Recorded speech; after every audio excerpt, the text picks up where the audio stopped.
மானங்கிட்ட போய் என்னையா வேலை வாங்குறானுல நீ மானம்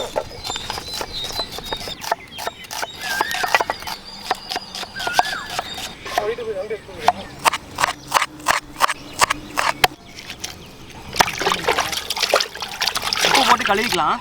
2 செகண்ட். மிளகாத்தூள், மல்லித்தூள், பிரியாணி மசாலா, மஞ்சத்தூள், பொரிச்சு வச்ச வெங்காயம், பச்சை மிளகா,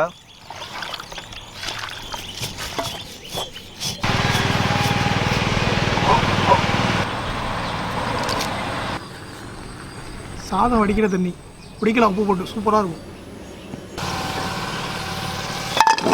மசாலா ரெடி ஆகிட்டு கறியும் ஊறியாச்சு.